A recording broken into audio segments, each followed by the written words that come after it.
Cinderella, the Lost Mice.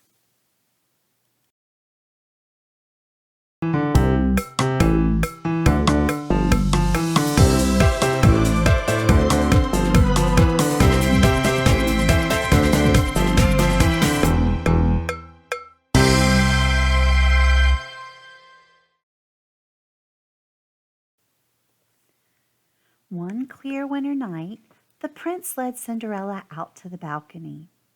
"I have a surprise for you," he said, handing her a box. Inside was a beautiful new coat. "Oh, it's simply lovely!" Cinderella exclaimed.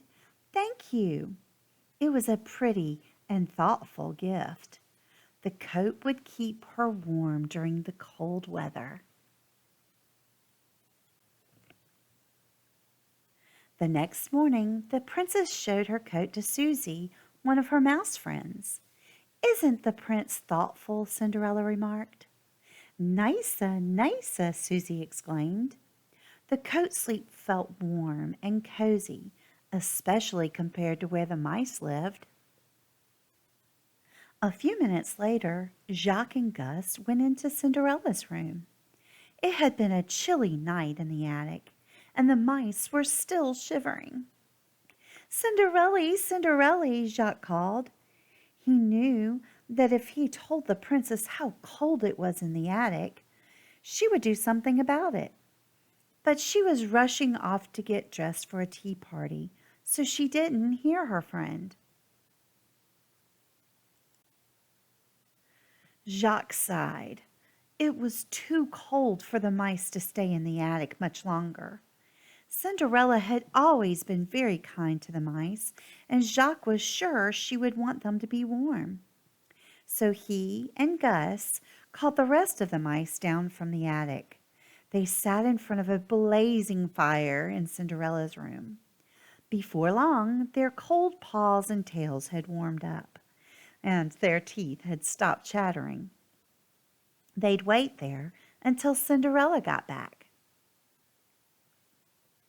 Soon the new housekeeper came in to clean the room.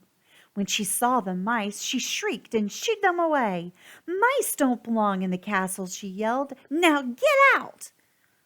The housekeeper didn't know that the mice were Cinderella's friends. She chased them with a broom. The frightened mice had no choice but to scramble back up to the cold attic. Brr! Gus began to shiver as soon as the mice were safely upstairs. The mice really needed the princess's help, but how would they be able to speak to her when they were afraid to step foot downstairs? Wham! Suddenly the castle gardener barged through the attic door. Before the mice knew what was happening, he had trapped them.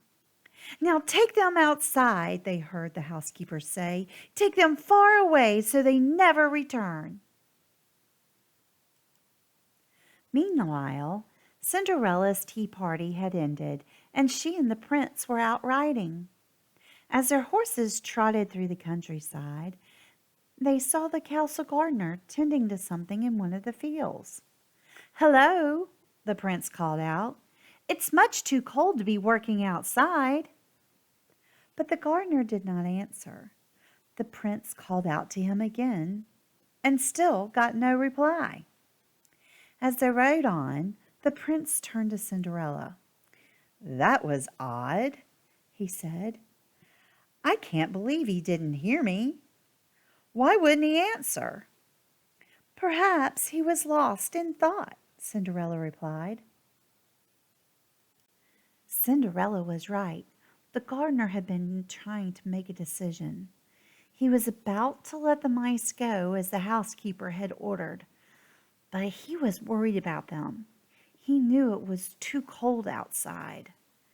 Finally, he decided to take the mice to the stables. "Now, don't tell the housekeeper," he told the stable workers, "but these mice need a warm place to stay and a bite to eat." The mice were very grateful to their new friends. The mice nestled together in the barn, But as night approached, the stables got colder. Luckily, the horses were very friendly. They told the mice to snuggle in their manes to keep warm. That's nice, said Gus as he drifted off to sleep. Later that night, back at the castle, Cinderella was starting to worry. She hadn't seen the mice since that morning. Jacques and Gus nearly always came by in the evening. Cinderella was searching for the mice when she ran into the prince. "Why, hello," the prince said. "Are you looking for the same person I am?" "Why, no, I don't think so," Cinderella replied. "I'm looking for the mice." "Ah," the prince said. "Well, I'm looking for our new housekeeper. Apparently, she threw the mice out of the castle today." "Oh, no," Cinderella cried. "Poor dears, they'll freeze outside." "Don't worry," the prince said. "The mice have found a new friend." He told Cinderella about what the gardener had done. Together, Cinderella and the prince went to the stables. They thanked the gardener and the stable workers. Then they gently woke up the mice. "Cinderella, Cinderella," the mice shouted happily. Cinderella was relieved to see her little friends safe and sound. Though the stables had been nice, the mice were glad to return to the castle. From then on, Cinderella made sure the mice always had a warm place of their own in one of the main rooms of the castle. A few nights later, Cinderella and the prince threw a grand ball. The gardener was the guest of honor. By then, the housekeeper had been properly introduced to the mice, and all was well. As the guests twirled around the dance floor, the mice celebrated with a banquet of their own, warm and cozy at last. The end.